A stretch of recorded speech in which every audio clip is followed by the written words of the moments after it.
지금부터 말씀드리는 내용은 한 젊은 종이 쓴 일기의 한 부분을 여러분들에게 소개시켜 드립니다.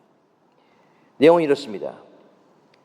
5월 5일 주일 오전 성안나교에서 설교함.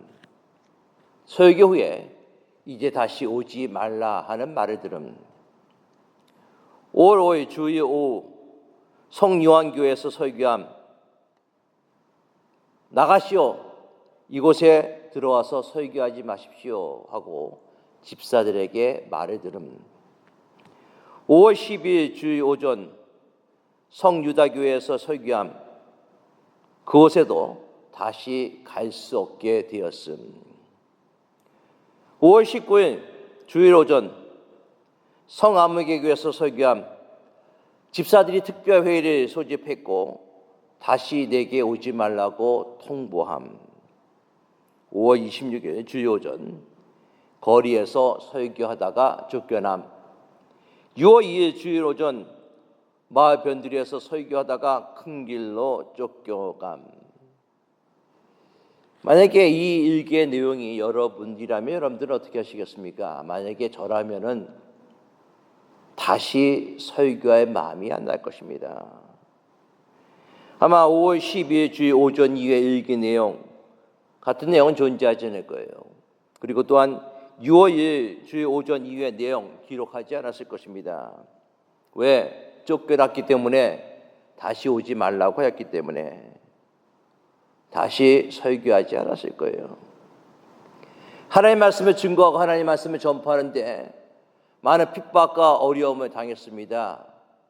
저와 같으면 다시 하나님의 말씀을 증거하지 않을 것입니다. 그 얘기는 계속됩니다. 6월 2일 주일 오후 목장에서 설교함. 1만 명의 사람들이 와서 하나님의 말씀을 들음. 이 이야기는 요한 웨슬리의 일기장에 나오는 내용의 일부분의 모습입니다. 어떤 핍박과 어떤 고난, 어떤 환난이 다가오더라도 하나님 말씀을 증거하는 것을 멈출 수는 없었다는 거예요. 때로는 지치고 때로는 힘들고 때로는 포기하고 싶을 때가 있지만 끝까지 인내하면서 하나님의 말씀을 증거하였다는 것입니다. 인내, 참을 인자, 그리고 견딜래 인내입니다. 즉 참고 견디라라는 내용이죠. 인내라는 단어를 우리가 생각할 때 가장 유명한 구절이 아마 인내는 쓰나 그 열매는 달다 하는 루소의 문장이 가장 많이 떠오를 것입니다. 성경 속에 인내라는 단어가 상당히 많이 나오고 있습니다. 그 많은 인내의 내용 중에서 제가 가장 좋아하는 것은 야고보 1장 4절의 말씀입니다. 내용은 이렇습니다. 인내를 온전히 이루라. 이는 너희로 온전하고 구비하여 조금 더 부족함이 없게 하려 함이라. 우리를 온전하고 부족함이 없게 함에 있어서 무엇이 필요하다고요? 인내보다도 더 좋은 도구가 없다라고 이야기하고 있습니다. 우리가 힘든 일을 당할 때, 어려운 일을 당할 때 쉽게 나타나는 반응들이 뭘까요? 피하고 싶습니다. 힘든 사람들이 내 곁에 있으면 그 사람이 떠나든 내가 떠나든 그런 힘든 환경 속에 있고 싶지 않습니다. 그리고 또한 원망하고 불평합니다. 문제가 나 때문에 일어난 것이 아니라 저런 사람들 때문에 또한 이런 환경 때문에 일어났다 하면서 불평하고 원망하는 경우가 많이 있습니다. 또 힘들고 어려운 일이 당할 때 과거의 일을 생각하죠. 내가 그때 그렇게 했더라면 더 좋은 일이 일어났을 텐데 하면서 과거에 내 자신이 잘못된 것을 후회하고 또한 비난하는 그런 모습도 있습니다. 그런데 야고보 사도는 우리 삶 가운데 힘들고 어려운 상황이 다가올 때 우리에게 분명하게 얘기하고 있습니다. 참고 견디라 라고 얘기하고 있어요. 그건 실제 말씀입니다. 형제 자매 여러분, 주님이 오실 때까지 참고 견디십시오. 언제까지요? 주님이 오실 때까지 참고 견디라는 거예요. 2000년 전에 야고보서가 기록되었을 때 2000년 후가 지난 이 순간에도 주님이 오시지 않았습니다. 그렇다면 여러분들 얼마나 오랫동안 참고 견뎌야 되겠습니까? 여러분들의 살아있는 동안 주님 오시 그날까지, 그날이 100년이 되든 2000년이 지나든 주님 오시 그날까지 참고 견디라 라고 얘기하고 있습니다. 도망가지 말라는 거예요. 도망가는 것은 문제 해결의 방법이 결코 아닙니다. 분명 우리가 어렵고 힘든 삶을 살아가고 있습니다. 그러나 어렵고 힘든 그런 삶을 살아가고 있다 하더라도 오늘 주님 우리에게 분명하게 말씀하십니다. 끝까지 참고 견디라 라고 얘기하고 있어요. 아마 많은 사람들이 어려운 문제 다가올 때 이 문제가 가장 힘든 문제입니다. 가장 어려운 문제입니다. 이제는 더 이상 견딜 수가 없습니다. 더 이상 참을 수가 없습니다. 그렇게 아마 생각할 것입니다. 맞습니다. 여러분들이 겪고 있는 고통들, 어려움들, 환난들, 그건 누구도 이해할 수가 없습니다. 그 어떤 사람도 그 문제를 풀어줄 수가 없습니다. 여러분들이 겪고 있는 어려운 고통, 스트레스 어떤 사람도 이해할 수가 없죠. 그러나 분명한 한 가지 사실이 있습니다. 그 어떤 사람들은 여러분들이 갖고 있는 고통과 어려움들 이해할 수 없다 하더라도 우리 하나님은 여러분들의 고통과 어려움들을 가장 잘 알고 계신다는 것입니다. 또 한 가지는 하나님께서 그 문제의 어려운 상황과 사람을 허락하신 분이시라는 것이죠. 우리 믿는 사람들은 이러한 확신들을 가지고 있어야 되는 것입니다.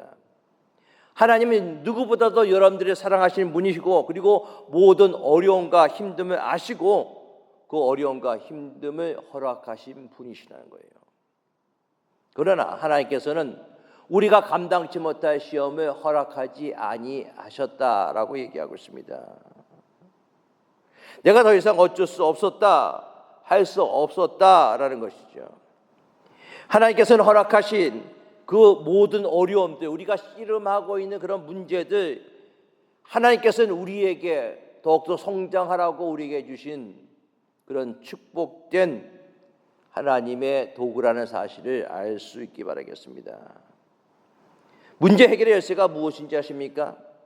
누구를 미워하거나 누구를 원망하거나 불평하고 도망하는 것이 아니라 견딤, 인내의 모습이라는 것이죠. 야고보서 5장 7절과 11절 말씀은 참으라, 견디라는 말이 3번 반복되어서 나오고 있습니다.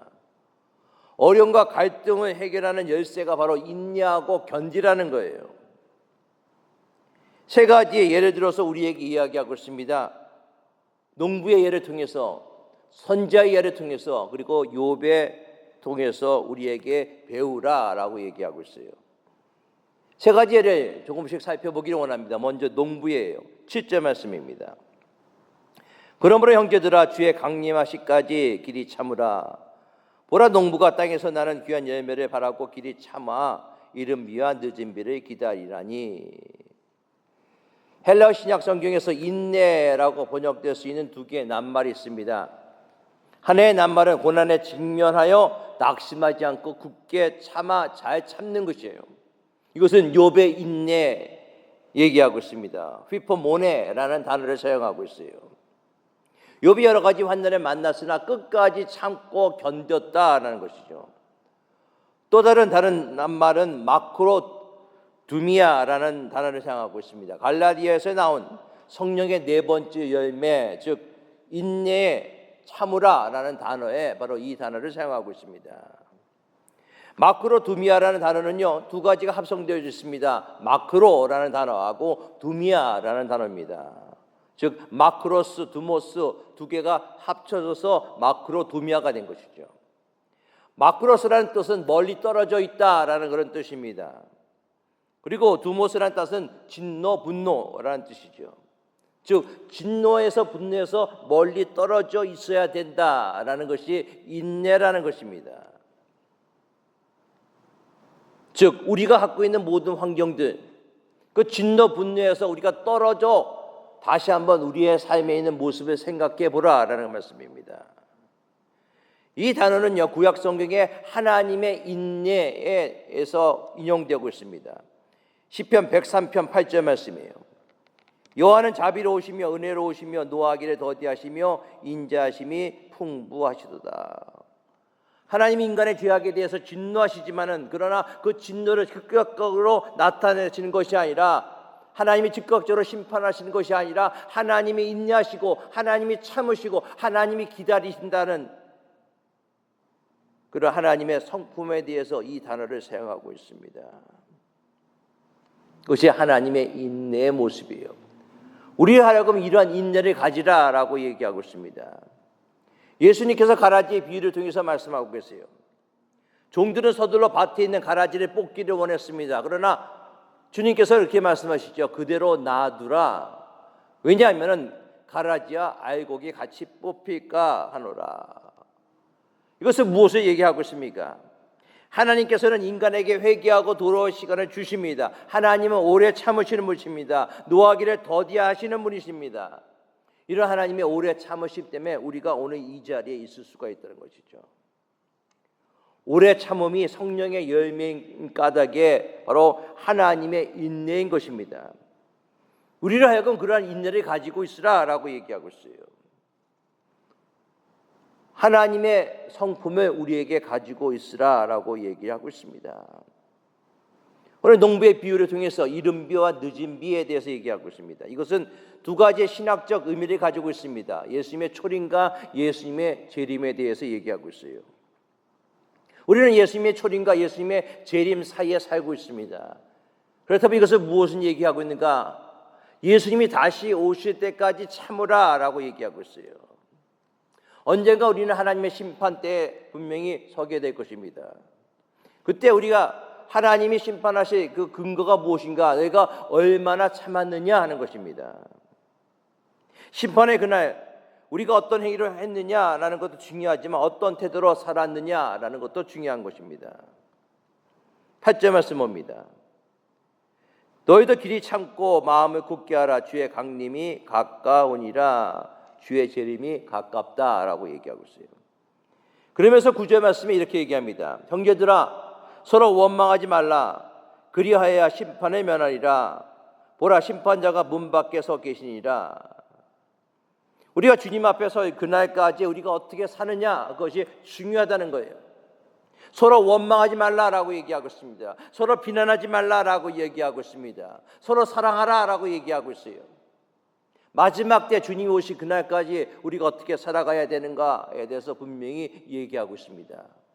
비난하는 것이 아니라, 원망하는 것이 아니라 사랑으로 그 사람을 용납하고 살아가라라고 우리에게 이야기하고 있는 것이죠. 참아야 된다는 것입니다. 인내해야 된다는 것입니다. 제가 좋아하는 성경 구절 가운데, 성경 구절이 아니라 영어 단어 가운데 이런 단어가 있습니다. And God isn't finished with me yet. 하나님이 아직까지로 나를 완성하지 않았다는 거예요. 무슨 얘기입니까? 우리는 미완성 모습이라는 것이죠. 주님 오실 그날까지, 하나님을 만날 그날까지 나는 완성된 작품이 아니라는 것입니다. 여러분, 내가 부족하더라도 실망할 필요 없습니다. 내가 부족하더라도 하나님은 나를 하나님의 계획 가운데 속에서 하나님이 나를 만들어가는 과정 가운데 있음을 분명히 알 수 있기를 바라겠습니다. 그런 마음을 가지게 될 때 나는 하나님 안에서 내가 참을 수가 있는 거예요. 하나님 앞에 참게 되기 위해서는 항상 여러분들의 부정적인 생각을 갖지 않기를 바라겠습니다. 정말 인내하는 사람이 되기 위해서는 우리 삶 가운데 속에서 부정적인 삶의 태도, 시기하든지 원망하든지 인생을 공격적으로, 인생을 비판적으로 살아가는 삶의 자세를 버려야 됩니다. 공격적인 사람은요, 참을성이 없습니다. 삶을 부정적으로 생각하는 사람은요, 참을성이 없습니다. 항상 하나님 안에서, 하나님의 뜻 가운데 속에서, 하나님이 주시는 은혜 가운데 속에서, 하나님 주신 섭리 가운데 속에서 살아갈 수 있는 저와 여러분들의 모습이 될 수 있길 바라겠습니다. 정말 인내하는 사람이 되기 위해서는 부정적인 삶의 태도를 버려야 돼요. 원망한다든가 시기한다든가 인생을 파괴적으로 산다는 이런 삶의 태도를 버려야 됩니다. 이스라엘 백성들이 애굽에서 나오고 난 다음에 광야 생활을 합니다. 하나님의 놀라운 역사를 많이 봤어요. 체험했습니다. 그러면서도 그들이 가장 많이 한 게 무엇인지 아십니까? 하나님을 찬양하는 것이 아니에요. 출애굽기 민수기서를 보면은 이스라엘 백성들이 제일 많이 한 것이 원망입니다. 파괴적인 원망을 했어요. 원망과 불평 때문에 그들의 광야의 행진이 늦춰지고 연합이 깨지고 성숙이 늦춰지고 있습니다. 그들이 하나님이 가나안 땅으로 인도하신다는 가나안 비전을 바라봤다면 그들은 원망이 있을 수가 없습니다. 그들의 삶의 모습이 아마 달라졌을 거예요. 사랑하는 성도 여러분, 우리의 인생 가운데 속에서 언제나 사망만이 있는 것이 아님을 분명히 알 수 있기 바랍니다. 여러분들 인생 가운데 속에 광야의 시기만이 있는 것이 결코 아님을 아실 수 있기 바라겠습니다. 마음을 굳게 하고 누구든 원망하지 않기 바라겠습니다. 그래야 하나님이 원하시는 인내의 사람 또한 인내의 열매를 믿는 인생이 될 줄 믿습니다. 우리가 오래 참고 우리가 해야 할 기도의 삶을 통해서 우리의 마음을 지키고 기다리면은 언젠가 하나님이 여러분의 삶을 통해서 역사하심을 믿으시기 바라겠습니다. 이것이 바로 오래 참음의 모습이에요. 하나님이 주십니다. 하나님이 이른비를 주실 것입니다. 하나님이 늦은비를 주실 것입니다. 하나님이 주시는 이른비와 늦은비를 기다리며 기도하며 나아갈 때 하나님께서 놀라운 축복들을 우리에게 분명히 부어 주실 줄 믿습니다. 두 번째로 선지자예요. 이 선지자의 예는 적극적인 예라고 할 수가 있습니다. 즉 적극적인 사역의 헌신을 강조합니다. 10절 말씀 봅니다. 형제들아 주의 이름으로 말한 선지자들로 고난과 오래 참음의 본을 삼으라. 선지자들이 왜 고난받았습니까? 하나님의 이름으로 전도하고 하나님의 이름으로 말씀을 선포하고 하나님의 이름으로 사역하다가 그들이 고난받았습니다. 고난받으면서 계속적으로 하나님의 말씀을 증거하는 삶을 살아갔어요. 이러한 모습들이 우리에게 필요하다는 것이죠. 하나님의 일에 대해서 적극적인 헌신처럼 중요한 것이 없습니다. 여러분들 적극적으로 삶을 살아가는 사람은요 불평할 틈이 없습니다. 원망할 틈이 없어요. 특히 하나님의 말씀을 증거하는 사람에게는 여러분들 원망할 틈이 없습니다. 싸울 시간이 없어요. 괜히 트집 잡고 다른 사람들을 파괴하고 공격적인 모습으로 살아갈 그런 시간이 없다는 거예요. 하나님의 일하기도 바쁜데 기도하기도 바쁜데 전도하기도 바쁜데 내 삶을 살아가기도 바쁜데 내가 누구를 비난하고 누구를 원망하고 누구를 공격하겠습니까? 그래서 야고보 사도는 선지자들의 본을 배우라 라고 얘기하고 있어요. 히브리서 11장은 믿음장입니다. 믿음의 선배들의 이야기가 기록되어 있습니다. 믿음으로 아벨은 가인보다 더 나은 제사를 드렸다. 그로 인해 아벨은 그의 형에게 죽임을 당했습니다. 그러나 죽음으로 오히려 말한다, 증거한다 라고 평가하고 있어요. 노아의 예를 봅시다. 방주를 짓기 시작했습니다. 얼마나 많은 사람들이 비방을 받았습니까? 하늘이 멀쩡한데 비가 내린다고 하는데 홍수가 난다는데 그런 징조는 보이지 않습니다. 멀쩡한 그런 밝은 해낮에 방주를 짓고 있는 노아의 모습을 보십시오. 수많은 사람들의 비판과 수많은 사람의 조롱이 분명히 있었을 것입니다. 그러나 노아는 그런 비판과 조롱에 아랑곳하지 않고 묵묵히 방주를 만들고 있습니다. 자기가 해야 될 일에 집중하는 거예요. 자기가 해야 될 일에 헌신하는 것입니다. 남을 비방하거나 남을 비난할 그런 시간적인 여유가 없어요. 아브라함의 예를 듭니다. 아브라함이 고향을 떠날 때 갈 바를 알지 못하고 갔다라고 얘기하고 있어요. 하나님이 준비하신 그 땅을 향해서 계속해서 나아갑니다. 묵묵히 나아갑니다. 불평하지 않고 나아갑니다. 바로 그런 모습이 우리에게 필요하다는 거예요. 하나님이 인도하시는 그 땅을 위해서 하나님이 우리에게 맡겨주신 그 사역과 사명을 위해서 우리가 묵묵히 헌신하고 나아갈 때 우리 삶 가운데서 불평이 있을 수가 없다는 것이죠. 그러면서 히브리서 11장에 그런 믿음의 조상들에 대해서 어떻게 표현하고 있습니까? 그들을 세상이 감당치 못할 사람이다 라고 얘기하고 있어요. 여러분 한 분 한 분 다 세상이 감당치 못할 믿음의 사람이 다 되시기를 예수 그리스도의 이름으로 축원합니다. 마지막으로 욥의 예입니다. 욥을 통해서 배워야 될 삶의 자세가 무엇인가? 욥이 가르쳐주는 교훈의 모습은 무엇인가? 욥의 마지막의 결론이 뭐죠? 해피엔딩입니다. 그렇죠? 가장 좋은 것으로 끝납니다. 마치 동화 속에서 여러 가지 어려움과 고난을 겪고 난 다음에 마지막에 행복하게 살았습니다라고 마치 페리테일처럼 그렇게 결론이 나오고 있습니다. 중요한 내용이 있습니다. 마지막의 끝은 축복이라는 거예요. 하나님 여러분들 삶 가운데서 마지막에 주시는 것이 무엇인가? 그것이 축복이라는 사실을 분명히 알 수 있기 바라겠습니다. 지금의 나의 상황이 힘들고 나의 상황이 어렵고 내가 포기하고 싶은 그런 순간이 있다 하더라도 하나님의 마지막은 축복이라는 사실을 분명히 믿을 수 있기를 바라겠습니다. 11절 말씀 같이 봅니다. 보라, 인내하는 자를 우리가 복되다 하나니 너희가 욥의 인내를 들었고 주께서 주신 결말을 보았거니와 주는 가장 자비하시고 긍휼히 여기시는 자이라. 고난의 대명사를 얘기할 때 우리는 욥에 대해서 이야기하고 있습니다. 욥기를 읽으면서 엄청난 사실 하나를 발견할 수 있습니다. 욥은요, 마지막에 하나님이 나와서 욥에게 이야기하시기 전까지 왜 자기에게 이런 고난이 다가왔는지를 전혀 모르고 있다는 사실인 것입니다. 우리는 욥기를 처음부터 봤습니다. 하나님과 사탄이 내기를 해와서 욥의 고난과 또 욥에 닥쳐 모든 어려움을 우리는 보았습니다. 그러나 정작 욥 자신은 왜 나에게 이런 고난이, 왜 나에게 이런 어려움이 왜 온 것인가 전혀 알고 있지 못하다는 거예요. 그리고 하나님도 마지막까지 욥에게 나타나지 않으십니다. 마지막까지 알려주시지 않아요. 여기에 신앙의 신비가 있습니다. 우리는 우리의 삶을 살아갈 때 내가 알지 못하는 수많은 어려움들을 당할 때가 있습니다. 일어나는 일들의 원인을 알 수가 없어요. 어쩌면 죽는 날까지 그 원인을, 그 이유를 모르고 죽을 수도 있습니다. 때로는 우리의 삶의 환경이 우리에게 호의적이지 않을 때가 너무나 많이 있어요. 우리가 분노를 터뜨릴 수밖에 없는 그런 어려운 일들이 여러분의 삶 속에 다가올 수가 있습니다. 하나님이 전혀 우리에게 알려주시지 않는다는 거예요. 그런데 여러분들, 우리가 분명히 알 수 있기를 바라겠습니다.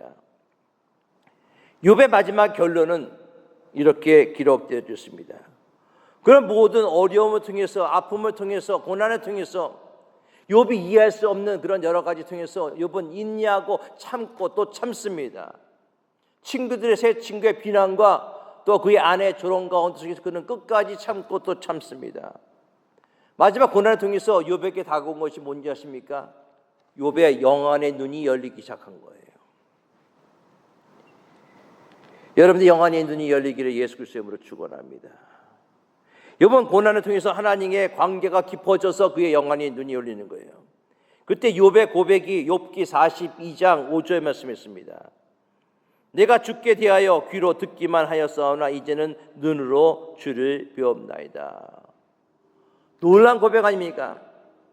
우리가 볼 때 욥은 아무것도 모르고 있었습니다. 왜 자신에게 이런 어마어마한 일들이 일어나고 있는지 전혀 모릅니다. 그 상황 속에서 욥은 그의 신앙이 깊어지고 하나님을 더 많이 알게 되었어요. 여러분들, 신앙의 신비가 바로 여기에 있습니다. 깊은 고난 후에 우리가 하나님을 더욱더 알 수가 있다는 거예요. 그동안에 내가 하나님을 간접적으로 알고 있던 모든 것들이 나의 고난과 나의 어려움을 통해서, 나의 아픔을 통해서 내가 하나님을 볼 수 있다는 것입니다. 하나님을 이해할 수가 있다는 것이죠. 영안의 눈이 열리기 시작한 것입니다. 내가 주께 대하여 귀로 듣기만 하였습니다. 내가 주께 대하여서 설교 말씀으로 듣기만 하였습니다. 그러나 이제 내가 확실히 주님을 눈으로 뵙니다. 나의 삶을 통해서 하나님을 볼 수가 있게 해주심을 감사합니다. 이런 고백이 여러분들의 고백이 다 될 수 있기를 바라겠습니다. 이제 주를 봅니다. 그동안에는 내가 주님을 볼 수 없는 영적인 맹인이었지만 이제는 주를 봅니다. 연약한 내 영혼 주를 봅니다. 이런 고백이 저와 여러분들의 고백이 될 수 있기를 바라겠습니다. 성경에서 나타나는 증거는요, 오늘 증거에 대해서 얘기하고 있잖아요. 옛날 이야기가 결코 아닙니다.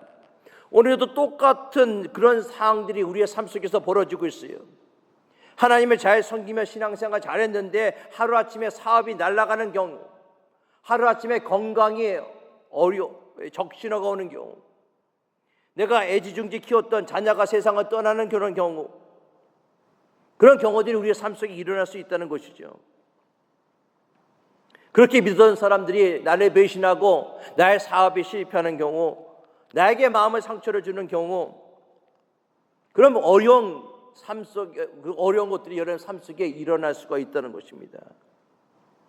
그럴 때 하나님이 여러분들을 축복해 주시는 과정이라는 것을 분명히 생각할 수 있기 바라겠습니다.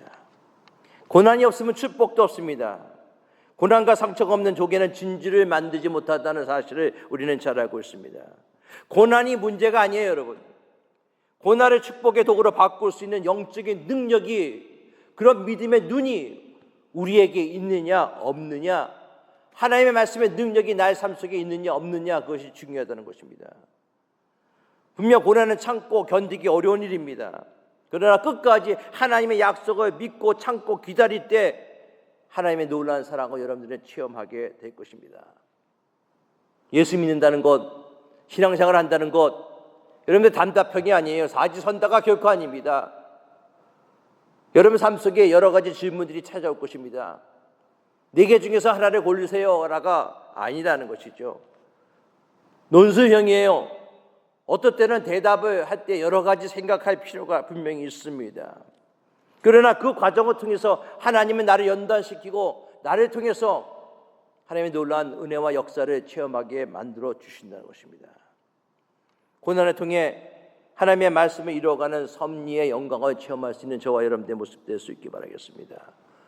그래서 시편 119편 71절은 이렇게 얘기하고 있어요. 고난 당하는 것이 내게 유익이라. 이로 인하여 내가 주의 율례를 배우게 되었나이다.